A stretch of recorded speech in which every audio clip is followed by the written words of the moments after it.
Hello. Welcome to this T4 webinar. My name is Mike Fisher. I will be your host today.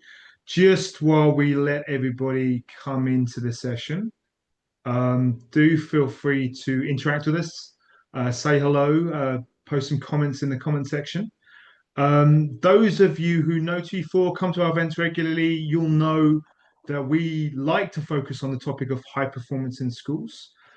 So we do that with a range of different things.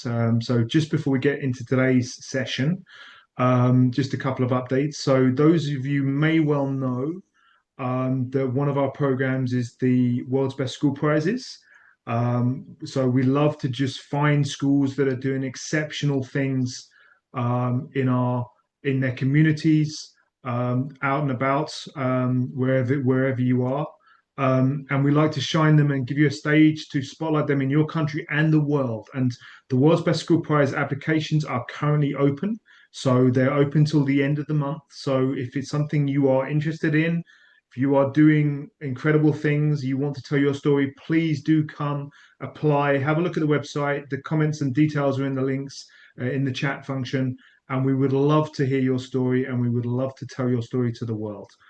So please do have a look at that. And then secondly, with these sessions, we often talk about our Best School to Work program. So Best School to Work program is all about helping schools basically with your working culture, which help you support, diagnose the strengths and weaknesses of your working culture, and basically help to improve your staff well-being, your recruitment and retention on that side. So again, if that's a program that's interesting to you, something there, please reach out to me. Contacts in the chat as well. But today we're going to take a slightly different approach to things. So apart from looking at the kind of whole school organization, the school cultural side of things, we thought it would be interesting to focus in on the topic of pedagogy. So at this moment in time, there's a lot of disruption, a lot of discussion about AI in the world of education and the appropriateness and the use of AI out there. So we thought it would be great to get someone we class as a friend, someone we class as an expert in this area, to come and join us and talk about pedagogy and effectively learning to learn. So it's a subject that's obviously really critical. Just to say, today's session will be recorded, so you'll be able to share it with any colleagues, watch a replay. Please do pass on to anybody that you think may be interested in this session. Also to say, we will have a attendance certificate if that's something that's of interest to you. So that'll go out in the email later on, together with the summary, together with also some of the assets that you'll see in today's session. So please do feel free to comment along. There will be a session or Q&A session at the end, which will be there. And without further ado, I would like to introduce our speaker. So I said, my friend, Mr. Leo Thompson. So Leo is the founder of the Edsplorer organization. Leo is a fellow Brit, but lives in Austria, Vienna, Austria. He's done a lot of work in the world of global citizenship and inclusion, having designed the iconic inclusion umbrella. And before Edsplorer, Leo, you were the head of educational partnerships at Learning to Learn specialist iCanStudy, and also school support and evaluation officer for an accreditation agency, the Council of International Schools. You've also worked with many schools around the world. You do sessions, you do lots of training sessions, more than 80 schools. And before that, you were a teacher, school leader, and recognized as a fellow by the IFIP. And you've been with us before, so we've had previous sessions, which I know we will share as well. So, Leo, lovely to have you on. Good to see you. Thank you so much, everybody, and thanks so much, Mike. It's a very generous introduction, and I'm really honored that everybody else is here. So, shall we get going? Shall I begin? Please do, Leo, over to you. Right, okay. First of all, I better just check that everyone can see my slide deck. So I guess that universal symbol there of the thumbs up.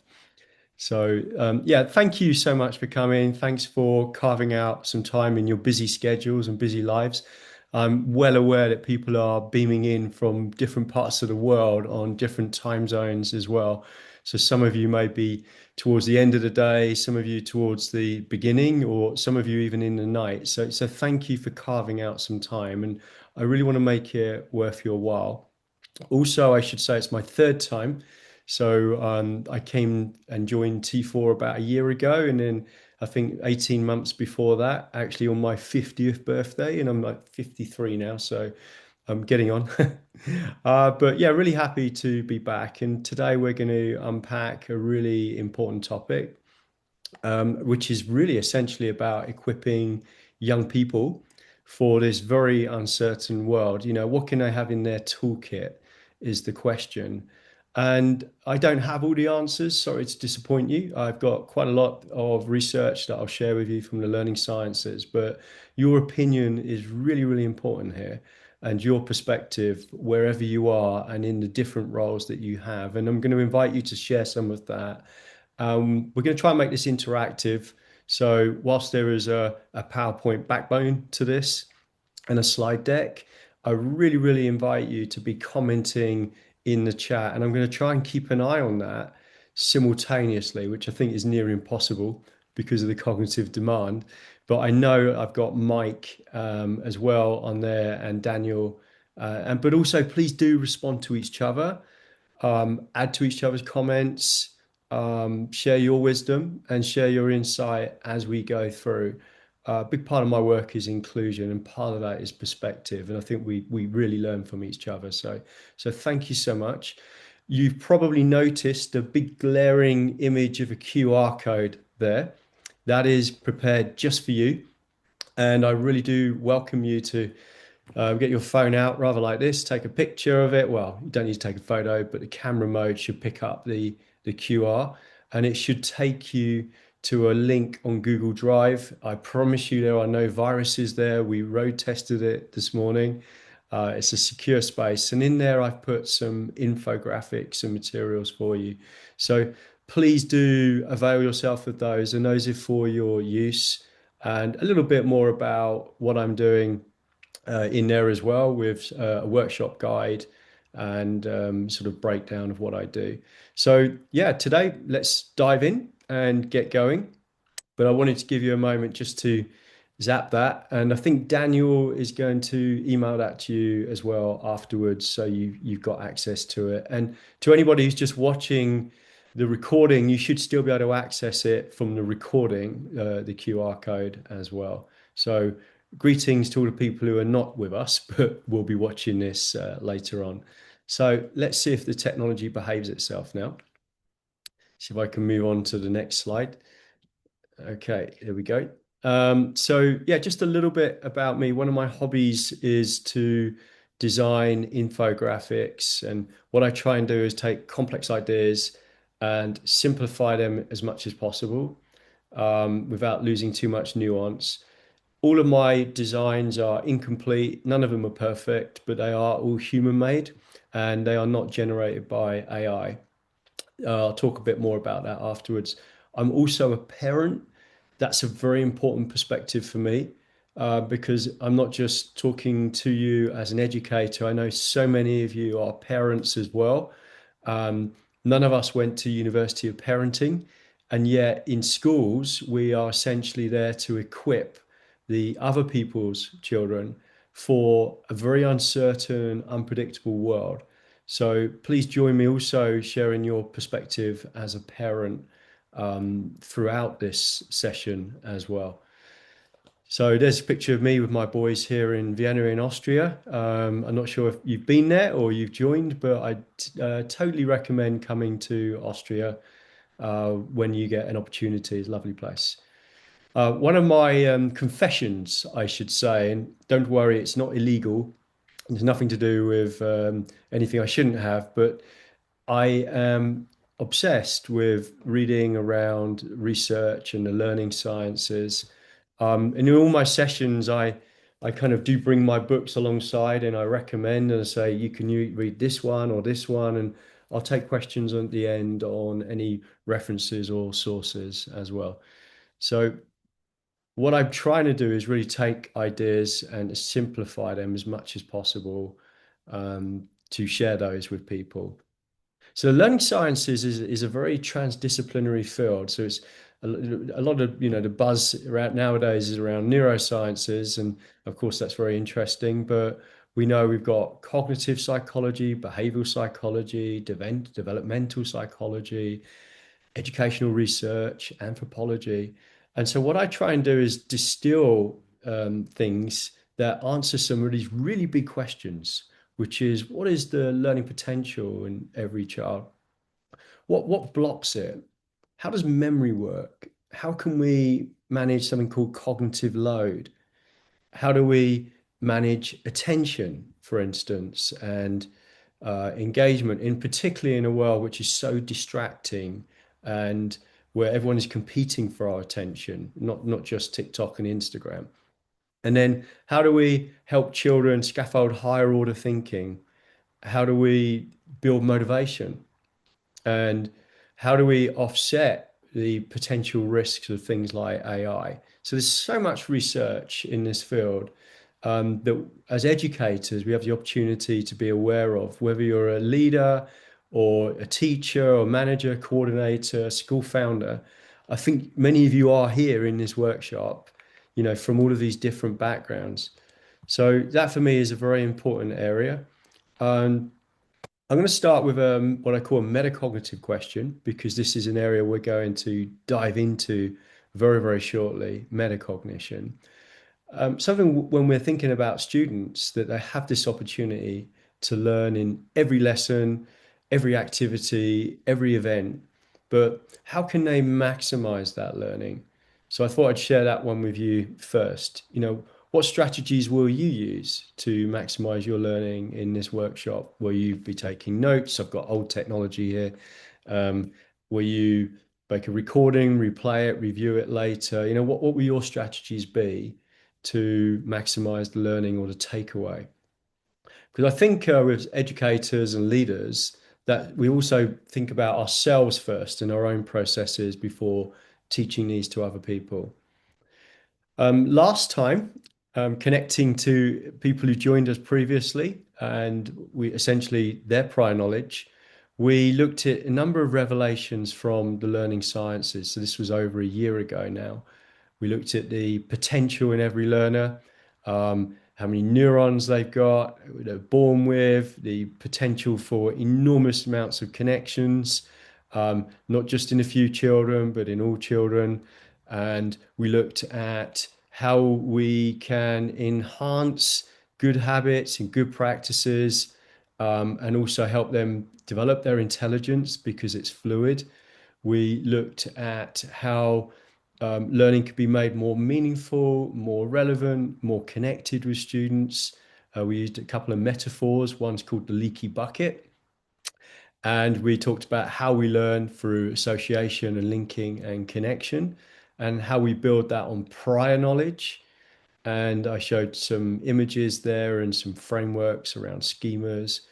And then we talked about the importance of practice, linking, encoding, retrieval. So this session is going to swing in a slightly different direction, but I wanted to build on that base with you first. And something that Mike has just referenced with you, HI versus AI. And particularly right now, this is a hot topic, probably the hottest topic in education. As we look at what AI can do in functionality, it doubles its power every 7 months approximately. And obviously it's something that can be hugely beneficial, but it can also be a threat. So what I'm going to do is foreground HI, or human intelligence, a little bit more in this session. Again, it's coming from research. These are papers that you can find if you're interested and you can read up on. This is a brilliant paper by one of my stars or people I follow called Barbara Oakley about the importance of memory and knowledge in the age of AI. So I'm going to just touch on a few of these ideas.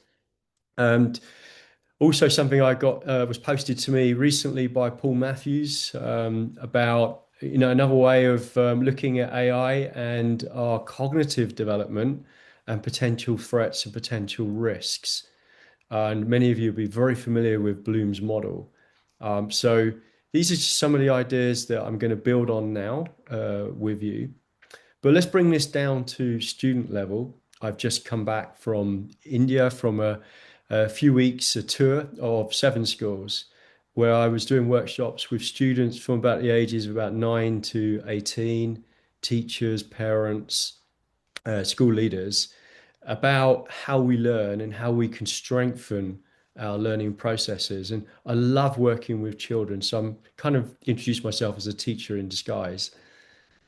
And we talk about the challenges, what blocks learning, why some things seem to be harder than others to learn and to remember. And we talk about what tools and strategies we can use. And one of the wonderful things of working with young people is they teach you something. And in this particular workshop I did over in Delhi, one student said to me, impossible. No, no, you can write that differently. And actually wrote this on the whiteboard. And I thought, wow, that's fantastic. So I made a little graphic design in Canva of it. So that came from a student after a workshop when we were talking about their potential and what's possible for them. And for me, that is really, really important work with young people, that we bring it down to their level and have an impact on their beliefs, on their systems, on their habits. And so that was a little bit of feedback from another student as well in one of the workshops that I did, which I absolutely loved. It was because I know a lot of the younger generation playing video games, so I felt it reminded me of a little video game when I go into a different dimension or a different world. So those are just a few images. Now let's tune in to your context. You're in very different places. Many of you have written introductions from Dubai, South Africa, um, Congo, fantastic, Ghana, Oman, Morocco, Canada, um, all sorts of places around the world. So your context is very different. And what I'm going to try and do is build some connections and help you build some of the connections with this work. But one thing I always say with any leaders or teachers is that we are all edu jugglers. Mike's an edu juggler, Daniel's an edu juggler, but we're constantly having to meet all of these different needs. So, I don't know, Mike, just to keep you involved here, put you on the spot. Could you read? Sure. So, EduJuggle, to simultaneously teach multiple children on multiple learning levels while making sure everyone is safe, secure, and having all of their needs met. Teaching is exhausting because I have to EduJuggle all day long, but it's very rewarding. Thank you so much. One of the professions with the most distractions, which requires cognitive energy, is teaching. So nobody, when I was a school leader, came to me and said, "Leo, can I have extra work? I'm bored." Teachers are busy and leaders are busy and they're time poor, knowledge rich, but time poor. So with the work I'm going to share with you, we're looking at things that we can integrate naturally into the classrooms, into the work that we do with students and the activities. Not things that feel like you've got a ton of more work to do on your shoulders, your very busy shoulders. But let's connect this to some of the research. We're looking at what should be in the toolkit. And this research has come from the World Economic Forum. It's a very significant report. They were consulting with companies, potential employers, and on this list, they said these are some of the skills that children need to have, the abilities or the competencies, which is a bit more than a skill, that children need to have to get along really well in this world. And obviously, there's a lot more to it than this, but these are some of the central areas that are saying that we need to teach for these, we need to facilitate these, need to be in the toolkit. And this is an important question as we think about what is the mission or goals of education. It's often critiqued. We know that education is not a perfect model, that it looks very different around the world. There's apparently more than 8 million schools in all of these different countries. So, are we heading in the right direction? Are we empowering and equipping children with everything that they need? What are we putting in their pack? Are some of our systems underserving students, or what else should we be teaching them and equipping them with in this very uncertain world? And the OECD, rather like the World Economic Forum, were also putting a lot of focus on cognitive and metacognitive skills. We're going to talk about metacognition in a minute. You'll see some buzzwords in there like learning to learn, self-regulation, critical thinking, creative thinking. But the OECD also saying there's a lot of other things around this, like mindset, dispositions, attitudes, which are going to be really important too. So it's a reminder that we're also educating for character development as well, not just content. And this is an important point to make. So I would argue, and also as a parent, that these so-called soft skills are actually the most human and the most important. So, what are these really important areas that we should be focusing on that we can equip children with, not just the technology or offloading onto a machine. So let's talk about that a little bit more now. And here is a sort of little reflection. This is one of my designs that's called the Neuroleaf. And the idea of this is many students around the world feel that in a school-based system, everything is controlled for them. Who teaches them, the time of day they go, the schedule, the classroom setup, the homework, the resources. And um, what I didn't realize when I was at school, and I don't know if it's the same for you, is this how much we can actually still control even in that given context. So, for instance, in that leaf, things like self-talk, independent research, goal setting, thinking skills, time management, memory techniques, self-regulation, metacognition, all of these other areas below can be learned and they can be taught to children. And there's a whole world of science behind those areas. So I would argue that we can encourage children to have much more control of their learning in this uncertain world by focusing what's in that neuroleaf. Um, and when you're thinking about your own systems or in your own classrooms, you might be thinking, yeah, actually, I teach how to goal set well and realistically, and I teach thinking skills explicitly. I put real focus on those areas, or I teach children how to research. But there might be areas that we don't. And what I often say is in schools, you have pockets of excellence where you'll have some teachers or certain grades really focusing on specific areas, and then they can be completely forgotten about in these areas. So the Neuroleaf is a really sort of concise way of saying these are areas which will give children much more control. This is what should be in a learner's toolkit. It's a strong word to use the word should, um, but the science is arguing, and I'm sharing that science, that these will have a terrific and very positive input on their ability as independent, self-regulated learners. So that's just a reflection. And I don't know if this connects with you in any way or if it's useful, but you're invited to comment and add your thoughts or your reflections on the importance of this particular area. I don't know if the webinar chat is working, but please do post in the chat. Please do. And share your thoughts with everybody else. So I'm about to move on.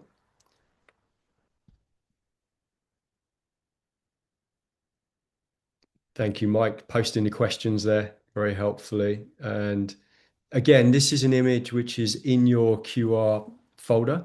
So you can download that and have a look at that as well and offer your perspective. Traveling around the world and working in different places. This one was in Kazakhstan. I was giving a presentation, it was a keynote around learning to learn. And I was explaining this concept also with students who I got to discuss it with and get their opinion and their perspective. So if we're breaking down this area of learning to learn, there are so many areas we can focus on, but excellence is in the details. How well do we teach goal setting? How well do we teach metacognition? How well do we teach these other skills to students? So it's really a question of how effectively, and is that aligned with the learning sciences? And do we practice them ourselves? You know, because one of the interesting things going back is when I share this with teachers, they also think in a much more self-aware way because they usually say, well, nobody taught me this at school. I wasn't taught how to goal set. I kind of been trying to figure it out, or I didn't know about the science of sleep or the science of exercise and relationship with learning, or nobody discussed, you know, how to effectively do note taking in a way which is not just efficient, but actually effective in terms of the memory encoding and learning of the brain. And so these are really important reflections for every teacher to think maybe number one about themselves. And then, of course, there was a whole world of YouTube videos explaining how to do this and how to do that, sometimes by real experts and sometimes by influencers who are not. But still, it is possible to upskill and level up in all of those different areas. So these are important questions. And I just wanted to keep you involved here, for those of you who have joined us physically. But why equip students to become great independent learners? Why is it so important? Before I dive into that, I thought I'd give people a minute or two just to type in their thoughts. Why do you think it's important to equip children in this way, in your opinion?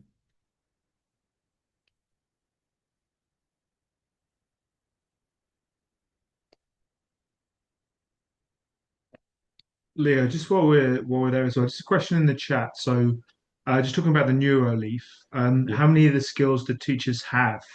I think that's Mm. an interesting. That's probably a question everyone could ask. Everyone's going to be different, I guess. But It's a great rhetorical question from Judy. We're not relatives, but Judy, I know you're in Canada. It's a great question, isn't it? To reflect ourselves. We've all got very different profiles ourselves as learners. Not learner styles, that's disproven, but just our learner habits and tendencies and preferences as well. So it's a great introspective question. Being honest with you, if I go back to that Neuroleaf concept, as a child, my biggest challenge was I lacked self-regulation and self-discipline. And I would move towards pleasure and away any form of pain. So pleasure for me, I loved reading. I was a very curious child. The pain was actually doing what I was told to do and the homework and the activities. So, that's an example of my own reflection. And, I think we can all connect meaningfully as educators, and our profiles will be different. Some of you will be very highly self-regulated and very metacognitive. Some of you would have developed really good techniques with your memory, your process of memory. Memory is a process, and got good skills there. Some of you will be very good at deep processing and rapid higher order thinking, making connections and links. So we can all vary, but the important point to make here is we can all upskill. So this is something I really share with students in the workshops, and we unpack the Neuroleaf, and they get to talk about their own habits, their systems, what's working well, what's holding them back.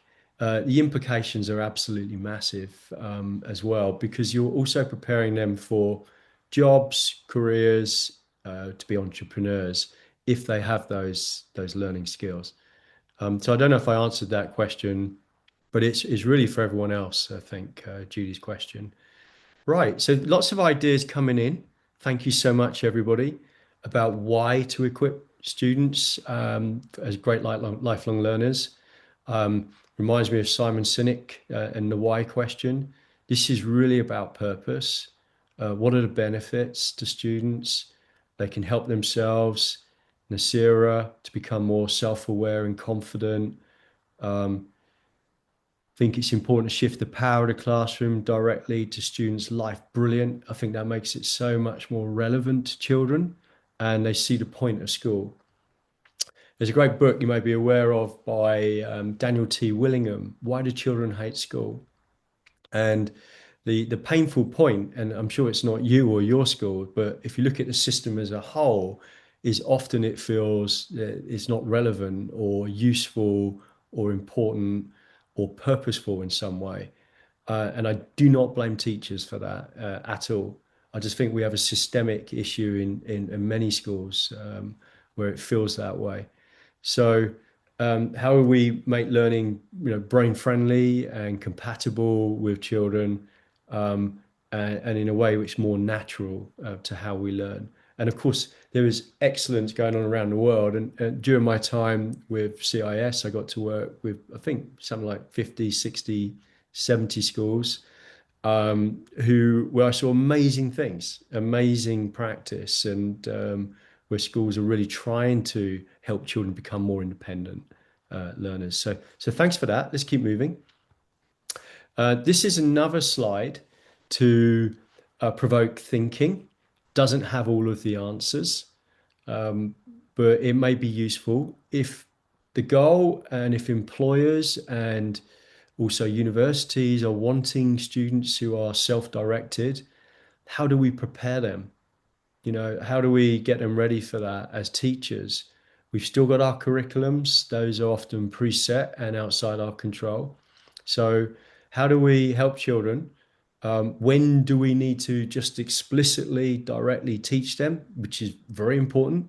And when do we need to change our hat, if you like, become more of a coaching motivator as they develop their competence?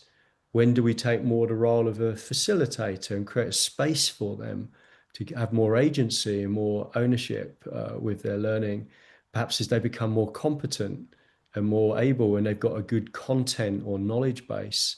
So this is a sort of question. And as we are teaching children how to learn and putting tools in their toolkit, we know we've got to make a space for them to be more metacognitive, more self-directed, while still ensuring they succeed in the curriculum as much as we can. And that is why we are edu jugglers.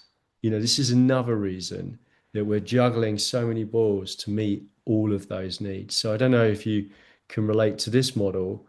And how do we edu juggle so that our children are becoming more self-directed and supported whilst also succeeding in the curriculum? And those dots are not disconnected, because a child that is more in control, more motivated, able to set goals, manage their time, pay more attention, to think at a higher order level, is going to be more successful ultimately. So it is a win-win sort of model, but it is also a pedagogical challenge for us and a leadership challenge.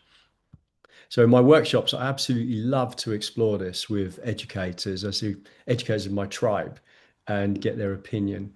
So if there's any reflections on this model, I'm happy, but ultimately it's about matching where the child is at and our teaching approaches and choosing the right process or the right pathway. So we're moving now more in the direction of metacognition, but I wanted to share that with you before we do talk about this vital life skill now that I'm about to share. And Mike, just keep me on my toes here. Is there anything that you think would be useful for me to share here, or questions before we go in? No, all good, Leo. I think lots of comments coming in about sort of ownership and life learning. Yeah. But yeah, no, all good. Keep on going. Right. Okay. Thank you. And thanks for all the engagement. And please do keep commenting. Everything you're writing is being read. So let's zoom in then to metacognition and self-regulated learning. A very good way of anchoring this through an image is imagining driving a car and steering a car, except in this case, it's your learning and essentially your development also as a person. So I'm going to talk you through some of the research around what metacognition is. I'm going to give you some concrete examples. I'm going to share some infographics, and I've even got a mini student video coming up now, which I absolutely love. So here we go. So I'm aware that you'll have different levels of knowledge about this term. It's a buzzword. It's existed since the 1970s. Somebody called John Flavel coined it, the phrase. But for you, what is metacognition? If you'd like to just make a little comment or post, um, don't worry, you don't need to check it up or look it up or research it now, although I appreciate you may be curious. But in your own words, what is metacognition?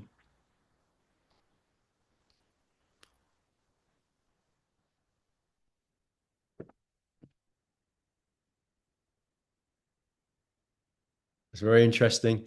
Just before the webinar, just looking at some of the answers here, Mike and Daniel and I were having a conversation, and I said, I'm predicting that a particular phrase is going to come up, and it is quite frequently. So that's good. And we're going to build on that knowledge.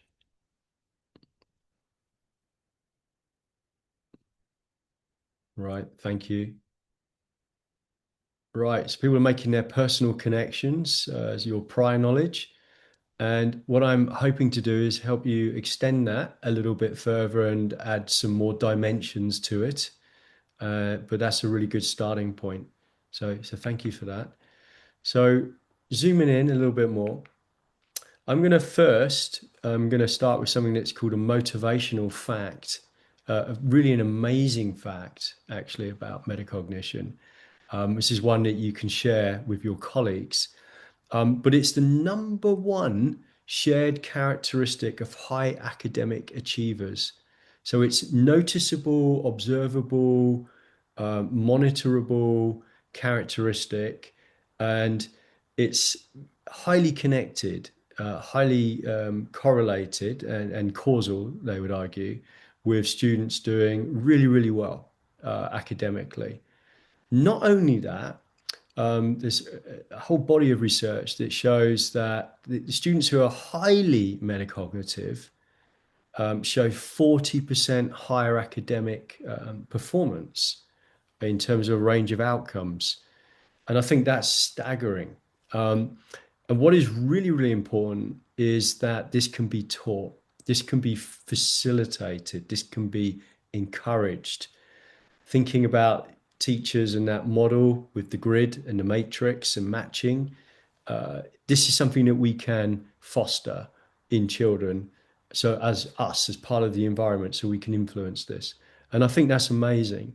So if we connect those dots between what we can do to make children more metacognitive, because people will be on like different levels, or rather like a spectrum, some mildly, some not very much, and some very, that we can move them up. And this is a great gift to every child for the reasons that you can see here. So well done, people who wrote, yes, thinking about thinking and awareness about thinking. Um, it's a bit more than that, but I think that's a very good starting point. Mike, can I invite you to be the voice who reads this? I'll do my best voice impression. So metacognition refers to strategies that help learning become aware of and monitor their own learning processes. It's essentially thinking about thinking, especially around the quality of their learning processes and performance and how to improve it. Deep breath. Thank you. You did very well. You got the radio voice or shake, and the TV face. So So beyond or after Meta, it's nothing to do with the American company that's trying to dominate our attention in our lives. Meta, it goes back, it's a Greek word and it means beyond or after thinking. Cognition is thinking, the turning of the wheels or the cogs. So it's an ability to kind of monitor ourselves and be self-aware. Now, I would argue always that a metacognitive teacher is very, very much thinking about what they're doing, if it's effective, what's working, is also self-regulating. So they would be making changes in the setup in the classroom, the strategies they're using, how they're meeting different student needs. That comes down to the teacher's own self-awareness of their impact. So there's a very strong connection between metacognition, which is monitoring one's thinking, self-awareness, and the practice, which is the doing. This I call the performance. So you should always think of metacognition as being connected to something practical, and that we would call self-regulation. So for me, it's always metacognition and self-regulation. Why is that important? Well, let's take a child who is aware that they're not learning, but then does nothing about it. Then they're not self-regulating. And it's the self-regulation which is so important. Now, this is something that's transferable, this concept. So imagine you're running a business and you're an entrepreneur and you're setting up your business. You've got to be thinking about your marketing, your product, your services, your customers' needs. Um, and at the beginning, things might not be working. So you'd be asking lots of questions. Am I marketing this correctly? Have I got the price right? Have I pitched the value? Am I reaching out to the right people? Right? Those are metacognitive questions, because they're under your control. And then you'd be thinking, okay, do I need to change this because that's not working? I need to try something new. So that mindset, that approach is what we're talking about here to make it really, really concrete. So metacognition, self-regulation must go together. So it's not enough just to say thinking about thinking. That's a brilliant starting point. We need to go much deeper and connect it to processes around doing and change. So I wanted to anchor that concept. I'm going to skip this slide because of the time, but there is a lot more to this. There's a lot more image. So if you want to screenshot that, you can. There's a really nice link there from the Helpful Professor, and you can find that. It's a really good website, by the way, and you can find that online if you want to do a little bit more reading and drill down into different types of metacognition, like language and knowledge and things. But let's keep rolling. So linking back to the idea of metacognition and doing. There's a model here by somebody called Barry Zimmerman of this sort of cycle of metacognition that we can use it for planning, we can use it for monitoring or doing what's actually happening right now. We call that performance. And then the evaluation. Did it work? What could I improve? What could I do better next time? And a lovely model and a way of teaching this to children is literally as a cycle, right, of experience and to become self-aware of how they are doing in that cycle through questions. So planning ahead, they'll be students thinking about goal setting, strategy, building their motivation, getting ready, and then monitoring is the actual moment when you're actually doing it, and then they'll be thinking about what happened that they could change so they can do better next time. And to think about this as a sort of positive cycle. Okay, so let's have a look at a couple of the barriers here. And here, because my name is Leo, I thought I would represent this with a couple of cats. So, as in Leo the lion. But you will see metacognition is a great way of understanding, what blocks us, what holds us back as well. And there are many illusions in learning or blind spots. I'm just going to choose one or two because of the time. So, Mike, could you just read out a couple of these and then the Yeah. metacognitive antidote So as fluency illusion feels easy, so I must be able to do it. Recognizing information feels like learning, but isn't. Antidote, can you perform or recall it under pressure? yeah. So this is a very common trap. And it's only when we perform it under pressure if we know that we can do it. But this is a common cognitive illusion. So I've experienced this many times, especially on Duolingo, where I think I've learned something and then I find out I haven't, and I didn't do it as well as I thought I did because I didn't practice it. So being able to practice it under pressure is essentially it's a metacognitive question. Can I do this under pressure? Let's do another one. Okay, familiarity illusion. I recognize it, so I must understand it. Recognition, recall, or comprehension. Antidote, can you apply it to different contexts? Yeah. And I think as a teacher as well, we know that if we can teach it or explain it and give different examples, we know it. And if we can't, we don't. So I say with students, I say like, practice this, go and try it.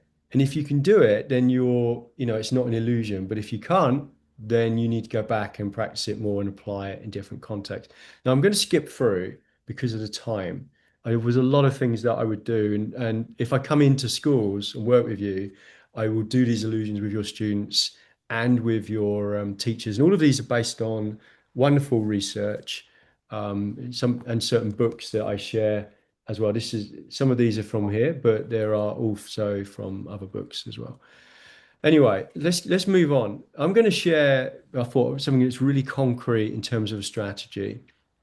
The first thing I think everyone needs to know is that metacognition is best taught through questions, habitual questions that children can learn to automate. You know, what's the best way of learning this? What strategies will I use next time? How can I learn this better? And the way I teach that to children is through a metaphor of driving. And like imagine them learning to drive their own car. So let me give you some concrete examples here. I'm going to skip through to this one here, this slide. And again, I was in Kazakhstan and I met some students from Student Council and I explained this metaphor to them. And I said, metacognition is rather like driving a car and you're learning to drive your brain and your thinking and your self-regulating and you've got control and you can develop your control even more. So I spent 5 minutes teaching it to students. What I do now is to show you a lovely little video for a couple of minutes where these students are basically explaining what metacognition is from their perspective. So just making sure that you can see that. Is that showing, Mike? Brilliant. Right. Okay. Just enjoy this. So this is them explaining the concept of metacognition from their perspective. And these two members of Student Council, English is their third language. So I absolutely think they've done amazingly well. And Iman, if you would like to tell us a little bit about you and introduce yourself. Hello to everyone, my name is Iman. I'm the president of our school and also main organizer of Festival Hall. Hello everyone, my name is Dania. I'm the finance minister of the school and I'm also one of the main organizers of the IB Festival of Hope. Great, thank you. Can you, in your own words, explain your understanding of metacognition? So I understand metacognition, that it can be split up into words. Meta is meaning looking beyond your point of view and for a broader perspective, while cognition is more of self-reflecting. So being constantly checking what is your strength, what are your area for improvement, and by combining these two words, it's meaning looking above and beyond in order to constantly improve yourself. So metacognition has really developed our vision and view for the world, and it helps to fully understand ourselves. Yeah. Right, and can you think of any sort of practical ways in terms of how students can drive their brain? So if you say about drive the brain, so we can drive around obstacles. When we learning and making our class, we need to be focused on the class, of course. And about running around obstacles, it's about taking attention into TikTok and other unneeded things. So when we learning, we need to be focused on the class only. Yeah, another way of interpreting, another example is that we're creating our own map of the road. So since it's highly depends on us as a students, we're deciding which road we will take and what's the final goal, what's the final point of destinations we're trying to achieve. So, and also you can take different roads. Everyone have his own opinion and confident about the learning. So for some kids, it will be great to make the self-learning or working in groups. We could make a choice of what way is convenient for us in the learning. Okay. There is also teachers that is acting as the driving signs. So since it only depends on us, it has become our responsibility. Either we're deciding to see and interpret this driving sign as as an advice for us, or either we're deciding to neglect it and do our own way. So it's becoming more like a suggestion for us. Thank you so much. Glad. I'm relieved. I'm happy that worked. There was a bit of technological risk taking. So we're going to be wrapping up now. We've only got a couple of minutes, and Mike has invited you, if you've got any questions, to pop those in the chat. There's a simple distillation of what these wonderful students talked about here, about how we're essentially trying to give children much more control. And you could hear how those students were running with that idea. They extended that metaphor and added concepts like teachers, for instance, being signposts and giving them guidance, which I absolutely love as well. But you could see how concrete that concept is and how they could run with it. And I think that really demonstrates that it's a lot more than just thinking. It's also about doing, and that self-awareness and self-monitoring of what's working and what's effective. And this is something that they can practice. So skipping ahead, because I need to wrap up with you. There's some techniques that you can use with students very concretely, such as metacognitive role modeling, doing it think alouds with students, demonstrating this, but also through questions. So literally, thinking aloud, how can I learn this most effectively? Get them into the habit of doing that. Getting them to self-question is something you can really, really help them with. And as they bit by bit, they will take more ownership. You can facilitate this, you can give them examples, but essentially, you're trying to get them to do the cognitive work. This is a really important concept. So you can demonstrate it, you can give them worked examples of metacognition, but you should really make it explicit. You can turn it into a routine. Many of you will be familiar with Harvard's Project Zero. You can use their routines. They're all downloadable. They're free online. Think, pair, share, extend, connect, challenge, see, think, wonder. There's many which are connected to the idea of metacognition. So you can role model it. You can build that positive mindset, that can-do mindset of how they can learn from mistakes. And it's incredibly powerful. Different ways of doing this.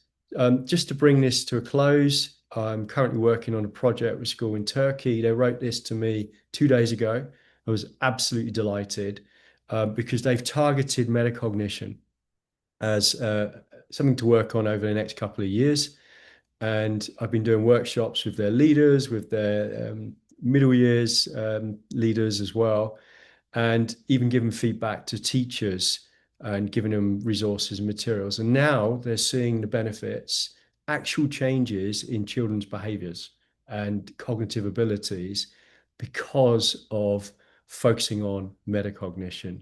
So today, just to wrap this up and bring this together, it's only really a taster session.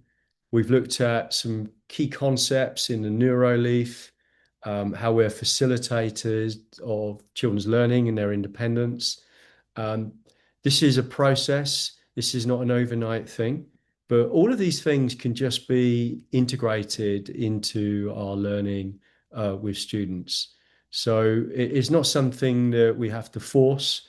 We can find those opportunities and we can role model it and demonstrate these things. So hopefully some of that was helpful for you.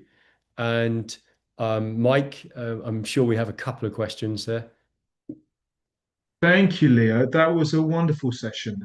As someone who hasn't done much studying about the process of learning, it's absolutely fascinating for me. So thank you. We had quite a lot of comments. Please do, everyone, put your comments down, put questions in right now. Maybe I'll kick off. One area that is just we touched on early, but obviously this whole HI versus AI side, and you talked about the importance of HI. How do you see it in the context of AI and the discussions that are going on about the world of AI at the moment? Yeah, I think it's an incredibly important conversation, first and foremost. So I do see there are positive benefits of AI. So even though I will say HI before AI, I see AI as an assistive technology.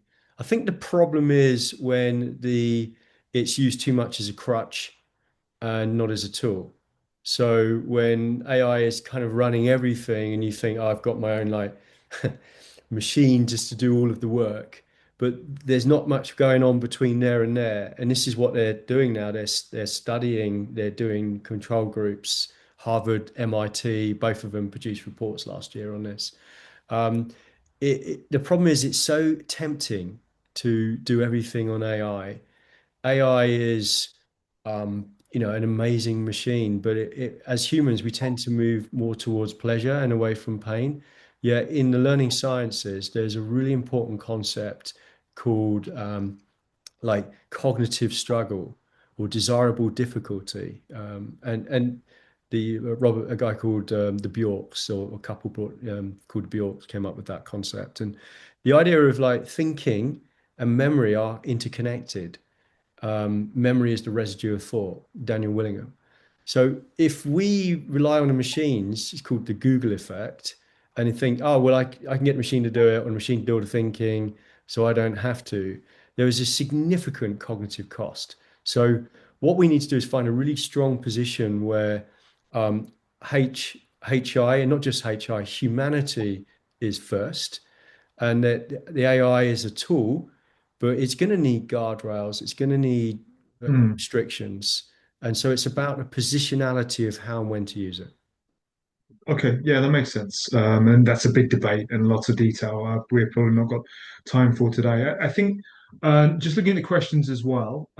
So there's another one here, and I mean, this is quite a big topic, but how can teachers balance traditional methods and technology in the classroom? I think this goes down the similar lines, right? It's tools versus the the whole crux of things. Yeah. I can take a little bit of that. Let's just take one study that's been replicated quite recently. So, for instance, reading off screens versus reading book or paper copy. So our behavior is very different when reading off a screen. So if we are over relying on screens or readers, which are digital, it's messing up what's called our biological sort of contextual spatial positioning, which is traditionally how we learn. We move in a 3D environment. So working off a screen, there is a risk that we're not going to take in nearly as much, that we're not going to go into the deep thinking modes, which you would normally have when you're working with paper or with materials. And you're going to get less takeaway. So, the research is very illuminating. So it's not to say screens are bad. It's just like they will be very useful for research and finding out some things. But there are other things where we're best in the 3D paper world as well. So the research is very, very important.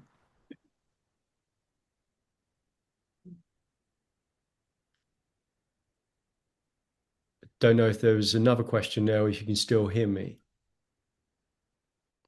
Talking of technology, I think I'm not sure if it's frozen there. Are you still with me, Mike? Yeah, so have you done? Yeah, I just think the screen may have frozen. I'm not sure on the recording, just from my end. Yeah. Okay, no problem. Well, I think okay, no, hold on. So we've got well, let's just quickly ask if can they stand alone to choose what they want and the most what they need. Um, Hmm. That's quite a broad question in terms of yeah, choosing one. Is this like learning information or was there a context to this? yeah. There wasn't a context put there, Leo. Maybe maybe let's close it there. So, Leo, that's been a wonderful session. Thank you so much. I think for me, there's so many learnings from that. So I love some of the examples you provide, and you gave the Neuraleaf example. So just to remind everybody, we're going to be sending you the resources to have a look at. Please do go have a look at those resources. Do connect with Leo on LinkedIn. He's a nice guy. I'm sure he'd love you to connect. connect on that side as well. Everyone, that's if you are interested in applying for the World's Best School Prizes, please do go have a look on the website. It's on our T4 Education website, Best School to Work site as well. If that's a program, if you're looking at your staff culture and your working culture in your school and you want to improve that, then that's something we can do as well. And just to conclude, I there was a couple of comments that I just really liked and I thought were really interesting. So Zineb, hopefully I'm pronouncing that correctly.